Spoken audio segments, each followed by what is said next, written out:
Hello everyone. तर हा blog की नाही आपल्या नाशिकमध्ये जो 22-23 तारखेला एअरो शो झालेला आहे ना, त्याच्या आदल्या दिवसाचा आहे. शूट करून ठेवला होता, पण तुमच्यापर्यंत पोहोचवायला बराच लेट झालेला आहे. पण छान झाला होता ब्लॉग. म्हटलं चला आज तुमच्याशी शेअर करूया म्हटलं. आणि आता जो मधला वेळ गेला ना, तर त्या वेळात माझी खूप जास्त धावपळ दगदग अशी चाललेली होती. आणि आता कसं आहे ना, की मुलंही मोठी झालेली आहेत, म्हणून त्यांची परमिशन घेऊनच मला ब्लॉगमध्ये त्यांना दाखवायला लागतं. त्यांची त्या संदर्भात जर मला ब्लॉग बनवायचा असेल, तर ते कम्फर्टेबल असतील तरच त्या संदर्भात मी म्हणजे तुमच्यापर्यंत मी पोहोचवते ब्लॉग.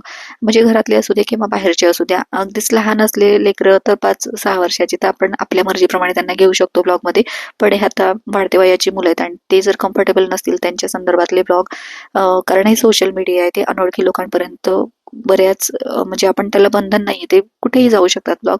तर ते कम्फर्टेबल नसतील तर मग मी नाही टाकत.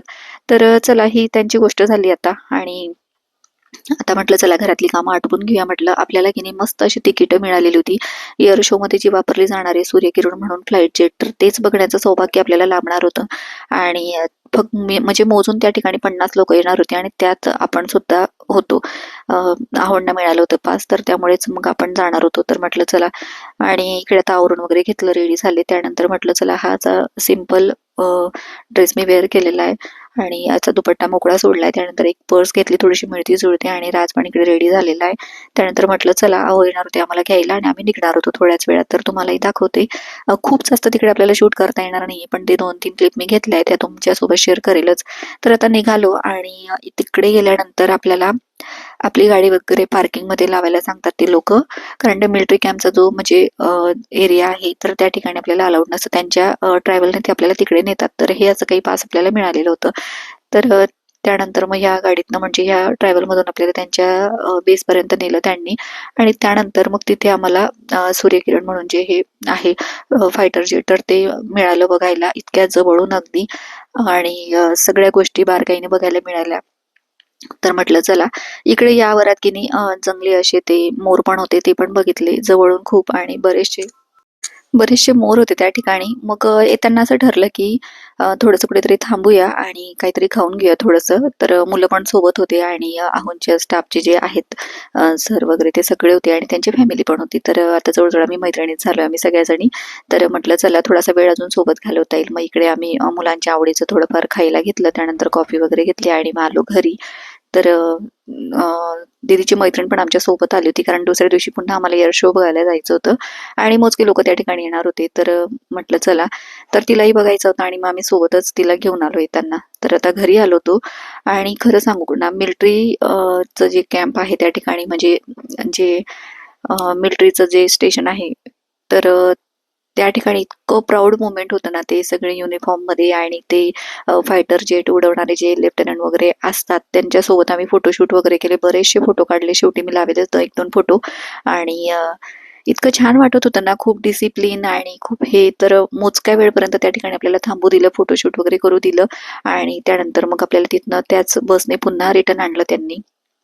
तर खूप छान होत होतं आणि खूप असं प्राऊड मोमेंट होतं आमच्यासाठी, की म्हटलं चला आपण ह्या 50 लोकांमध्ये आपल्यालाही हे सौभाग्य लाभलं म्हटलं. सूर्यकिरण जे आहे फायटर जेट बस जवळून बघण्याचं. आणि राजला खूप क्रेज होती विमानं वगैरे असं बघण्याचं, त्याला जवळून खूप. तर त्याचं ती इच्छा पूर्ण झालेली आज, ते याहोंमुळे. म्हटलं चला आता घरी आलो होतो आणि आता तिकडे थोडं थोडं खाल्लेलंच होतं आम्ही. तर म्हटलं चला मुलांसाठी लाईट लाईट काय करूया, कारण अहो आम्हाला सोडून परत ड्युटीवर गेले होते तिकडे. त्यांचाच एरिया असल्यामुळे त्या ठिकाणी त्यांना पुन्हा जावं लागणार होतं. मग तिकडेच त्यांना जेवण वगैरे होतं. तर म्हटलं चला मग आमच्यासाठी काय लाईट लाईट, आपल्याला काही खिचडी सुचते. मग खिचडी वगैरे केली, त्यासोबत पोंगे वगैरे असं थोडंफार मग स्नॅक्स मुलांसाठी तळलं मी. तर आता माझं इकडे तेच चाललेलं आहे. आणि आता पुन्हा मला दुसऱ्या दिवशी लवकर उठायचं होतं आणि लवकर जायचं होतं तिकडे. तर 7-7:15 आम्हाला जायचं होतं. म्हटलं चला छान आता सकाळी आता पटकन जेवण करून झोपूया आणि सकाळी लवकर उठता येईल म्हटलं. तर इकडे आता दीदी आणि दीदीच्या मैत्रिणीच्या गप्पा टप्पा चाललेल्या होत्या. आणि म्हटलं चला आता वेळ पण झालं होतं, जवळजवळ 8:15-8:30 वाजता आम्ही घरी आलो होतो. आणि त्यानंतर मला स्वयंपाक करायचा होता. मग म्हटलं आधी खिचडी टाकते आणि त्यानंतर मग कपडे वगैरे चेंज करते. म्हटलं मग खिचडी केली, त्यानंतर मग मुलांना जेवायला दिलं. आणि राज बसला होता तिकडे हॉलमध्ये, टीव्ही त्याला बघायचं होतं म्हणून मग तो तिकडे बसला, आम्ही बसलो इकडे. म्हटलं चला मग सोबत छान अशा गप्पा टप्पा झाल्या. आणि मग ती बरं वाटत होतं तिला पण. या दिवसानंतरच तिची तब्येत थोडी खराब झाली होती आणि ते तिला लवकर जाणवलंच नाही. त्यामुळे मग तिच्याच गडबडीत मी होते हे 2-4 दिवस, आणि त्यामुळेच आपले लॉंग व्हिडिओ मी टाकू शकले नाही. शॉर्ट्स मला जसे जमले तसे मी तुमच्याशी शेअर करतच होते. तर म्हटलं चला आज हा लॉंग व्हिडिओ टाकूया म्हटलं, आणि येईलच ब्लॉग तुमच्यापर्यंत. तर इकडे आता जेवण वगैरे आटोपले आमचे आणि त्यानंतर म्हटलं चला. तर इकडे 2 मैत्रिणी एकत्र आल्यानंतर त्यांच्या गप्पा काही संपणार आहेत का? गप्पा काही संपायचं नाव घेत नव्हतं. म्हटलं झोपा आता लवकर आणि दुसऱ्या दिवशी आपल्याला लवकरच उठून एअर शो बघायला जायचंय. तर इकडे काही फोटोज क्लिक केले होते त्या ठिकाणी आणि ते मग लावले बघा मी शेवटी.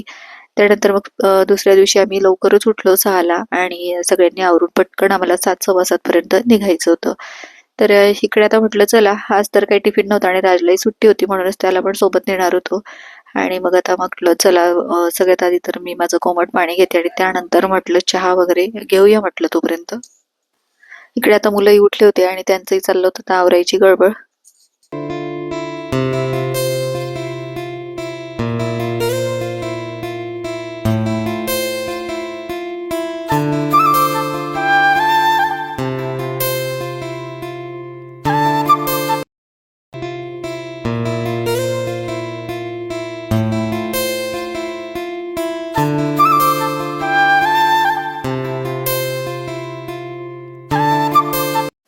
इकडे आता मुलंही उठले होते आणि त्यांचं चाललं होतं की तिकडे काय असणार आहे, कितीला प्रोग्राम सुरू होणार आहे. त्याला म्हटलं पहिल्यांदाच मी पण एअर शो बघणार आहे त्यामुळे मला जास्त काही आयडिया नाहीये, पण जे काही असणार आहे ते खूप मजा येणार आहे. आणि म्हटलं आता जास्त वेळ नको घालवायला. मग इकडे चहा वगैरे केला मी, तो झाला आणि त्यानंतर मग अंघोळ वगैरे करून फ्रेश झालो आणि म्हटलं चला थोडासा लाईट लाईट मेकअप करूया आणि म्हटलं निघायचं होतं लवकर मग त्यानंतर. तर आम्ही 2-3 फॅमिली सोबतच जाणार होतो. त्यामुळे म्हटलं चला वेळेत गेलेलं बरं आणि अवनची तिकडे ड्युटी पण होती त्यामुळे त्यांनाही लवकर जावंच लागणार होतं.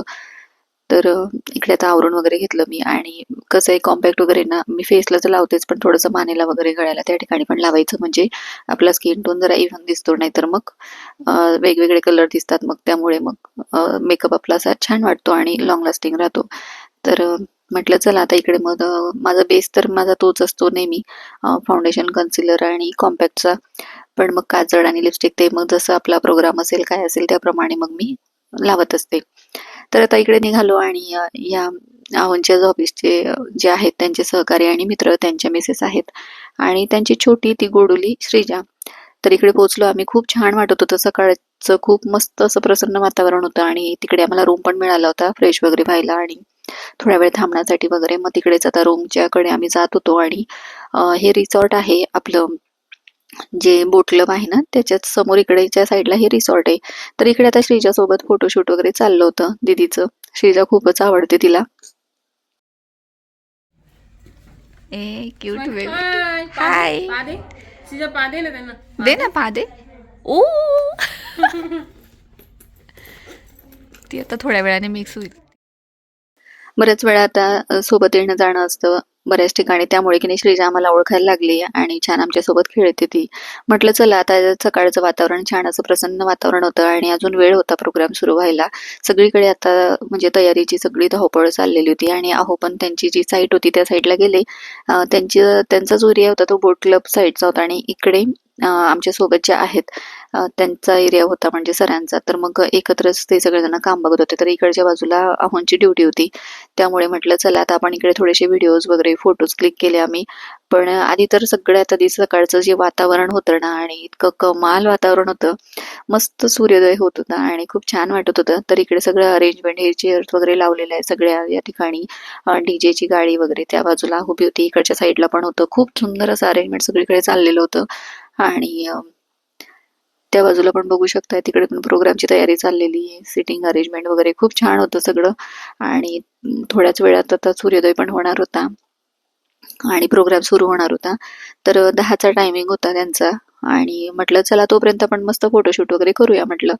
तर इकडे मुलांनी मग फोटोज वगैरे भरपूर असे काढले. त्यांनी असे फोटो शूट करण्यासाठी असे ठिकठिकाणी स्पॉट पण केले होते त्यांनी म्हणजे अ, विमानांचे स्टॅच्यू वगैरे ते पण होते त्या ठिकाणी. तर मग तिकडे म्हटलं चला जाऊया आपण आणि राज तर सगळंच फिरून आला होता. तो काही आमच्यासोबत थांबेना झाला होता आणि मुली पण मग त्यांना पाहिजे तिकडे जात होत्या, फोटोशूट करत होत्या. कारण खूप छान अशा रंगछटा आलेल्या होत्या. पहाटे-पहाटेच आम्ही तिकडे पोहोचलो होतो म्हणजे सकाळचं सुंदर असं वातावरण होतं. त्यामुळे की नाही खूप छान असे फोटोज वगैरे क्लिक होत होते. मुलं छान-छान फोटो काढत होते. त्यानंतर म्हटलं चला इकडच्या बाजूला दाखवू. इकडेच प्रोग्राम होणार होता आणि इकडे व्ही-आय-पी अरेंजमेंट होती. इकडच्या बाजूला फोटोशूटसाठी त्यांनी केलेले होते. बलून्स वगैरे लावलेले होते. त्यानंतर आपल्या ज्या नाशिकच्या सुनबाई आहेत त्या फ्लाइट जेट म्हणजे त्या लेफ्टनंट आहेत आणि त्या सुद्धा या ठिकाणी येणार होत्या. तर त्यांच्याच सगळ्या अरेंजमेंट होती त्यांच्यासाठी पण वरती केलेली आणि तिथूनच मग त्या सगळ्या अनाउन्समेंट वगैरे करणार होत्या की जे सूर्यकिरण आहेत ते कुठल्या दिशेने येतील काय असं सगळं ते आपल्याला डायरेक्शन वगैरे सांगणार होते. नाहीतर आपण आकाशातच शोधत बसणार की कुठून येणार आहे तसं. त्यामुळे आणि रातचं चाललं होतं की इकडे चल मम्मा, इकडे झोके वगैरे आहेत, आपण जाऊया या ठिकाणी. मग इकडे थोडेसे व्हिडिओज वगैरे क्लिक केले. इकडे सुद्धा आता प्रोग्रामची खूप सुंदर अशी तयारी झालेली होती आणि जवळपास म्हणजे लोक थोडेसे उशिरा आले होते. 10 नंतर बऱ्यापैकी गर्दी झाली होती. इकडे सुद्धा फोटोशूटला असं केलेलं होतं त्यांनी तयार आणि बरेच लोक फोटोही काढत होते. हळूहळू गर्दी आता जमायला लागलेली होती आणि थोड्या वेळात प्रोग्राम सुरू होणार आहे असं चाललं होतं. तर इकडे स्टॉल पण लावलेले होते. वस्तू वगैरे खरेदी करायच्या असतील आपल्याला तर किचन वगैरे असं भरपूर वस्तू होत्या त्या ठिकाणी आणि हेलिकॉप्टर, विमान या अशा वस्तू पण होत्या छोट्या-छोट्या. तर तिथनं तर आम्ही काही घेतलं नाही जास्त, फक्त बघितलं आम्ही आणि कपडे वगैरे पण होते म्हणजे टी-शर्ट्स वगैरे असं होतं त्या ठिकाणी. तर म्हटलं चला आता प्रोग्राम थोड्या वेळाने चालू होईल म्हटलं. अ, त्यानंतर त्या ठिकाणी चहा, नाश्ता वगैरे त्याचं पण सोय होती. तर चहा वगैरे घेतला आम्ही आणि मुलांना इडली नाश्त्यासाठी घेतली होती. तर आता थोडी खाल्लेली इडली माझ्यापर्यंत आली. म्हटलं चला आपणही थोडंसं खाऊन घेऊया. त्यानंतर मुलं आता वैतागले होते कारण हळूहळू ऊन पण वाढायला लागलं होतं. पण झालं असं होतं ना की आकाशात म्हणजे व्हिजिबिलिटी कमी होती आणि त्यामुळे मग थोडा उशीर त्यांना होत होता. तर म्हटलं ठीक आहे आणि ते म्हणतात ना सब्र का फल मीठा होता आहे आणि ज्यावेळेस मग सगळे विमान आकाशात झेपावले आणि खूप छान असं मला ते नयनरम्य अगदी दृश्य होतं ते आणि पहिल्यांदाच आम्ही थोडंसं ते एअर शोज बघणार होतो त्यामुळे जास्त एक्साइट होतो आणि थोड्याच वेळात एअर शो चालू झालेला होता. तुम्ही पण आनंद घ्या आता.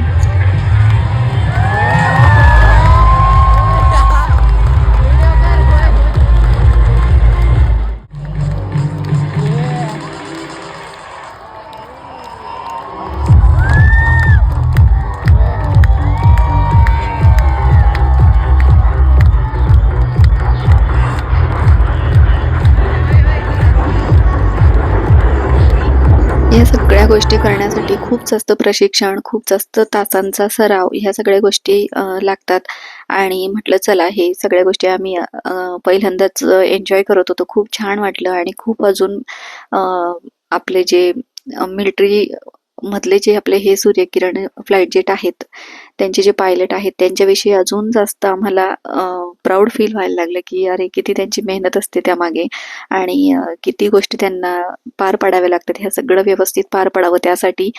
तर चला खूप छान वाटलं आणि आता भरपूर ऊन वाढलं होतं. लोकं शो संपल्यानंतर हार्डली 20 किंवा 30 मिनिटाचा शो होता आणि ते बघितल्यानंतर मग सगळेच आता मग काही घराकडे निघायला लागले आणि बाकीच्यांना भेटायचं होतं. जे फ्लाइट जेटचे आपले लेफ्टनंट होते त्यांना आणि या ठिकाणी भरपूर अशी गर्दी होती. म्हटलं चला आपला काही नंबर लागणार नाही, पण दीदीने फोटोशूट केलं त्यांच्यासोबत. त्यानंतर मग त्या निघाल्याच होत्या आणि गाडीत वगैरे बसणार होत्या. त्याच्या आधीच आम्हाला भेटल्या आणि खूप छान बोलल्या आमच्याशी आणि फोटोशूट वगैरे केले. त्यानंतर व्हिडिओज केले आम्ही त्यांच्यासोबत आणि खूप भारी वाटलं.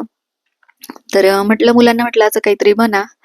तर चाललं होतं आमचं इकडे आता रूममध्ये आलो होतो आणि इकडे असं झालं होतं ना आता मुलांना की त्यांनीच सूर्यकिरण उडवली. काही एवढे थकले होते ते शो बघून कारण ऊन खूप जास्त होतं त्या ठिकाणी. पण म्हटलं चला आता आणि आहोंची ड्युटी संपेपर्यंत थोडा वेळ आम्हाला इकडेच थांबायचं होतं कारण त्यांच्यासोबतच आम्ही जाणार होतो घरी. तर मग म्हटलं आता चला दीदीची फ्रेंड्स पण होती तिलाही सोडायचं होतं. तर इथे बसलो मग थोडा वेळ पाणी वगैरे घेतलं आणि तोपर्यंत मग आहोंची ड्युटी संपल्यानंतर मग आम्ही घरी निघणार होतो. आणि म्हटलं तर चला आता दुपारचे जवळ-जवळ 2 वाजले होते. 1:30 पावणे 2 असे वाजत आले होते आणि आता जेवणाची वेळ झाली होती. तिकडे काय आम्ही सकाळचाच नाश्ता वगैरे थोडंफार खाल्लेलं होतं. मग अहो म्हटलं की आता घरी गेल्यावर कधी करणार? कारण त्यांना पुन्हा संध्याकाळी ड्युटीवरच तिकडे जायचं होतं. मग आम्ही इकडे एका ठिकाणी आलो जेवणासाठी आणि मग बाहेरच जेवण करून मग डायरेक्ट घरी जाऊया म्हटलं. तर इकडे मग आता जेवण वगैरे केलं आणि त्यानंतर मग घरी निघालो. तर अहो पण थकले होते फार. कारण जबाबदारी असते जोपर्यंत आपला पूर्ण जे प्रोग्राम आहे तो पार पडत नाही तोपर्यंत. त्यामुळे मग थोडंसं टेन्शन असतं. तर आपण समजू शकतो ते. त्यामुळे म्हटलं चला इकडेच आता जेवण वगैरे करूया. भूक पण लागली होती खूप आणि आम्ही जेवण वगैरे केलं. त्यानंतर मग निघालो. आता इकडे मला हे एक जाळ मिळालं ते कुठलंही मला नक्की सांगा कमेंट्समध्ये आणि तुम्हाला ब्लॉग कसा वाटला तेही कमेंट्समध्ये सांगा. थोडा पण वाटलं असेल तर आता चॅनलला लाईक, शेअर आणि सबस्क्राईब करायला विसरू नका. भेटूया पुढच्या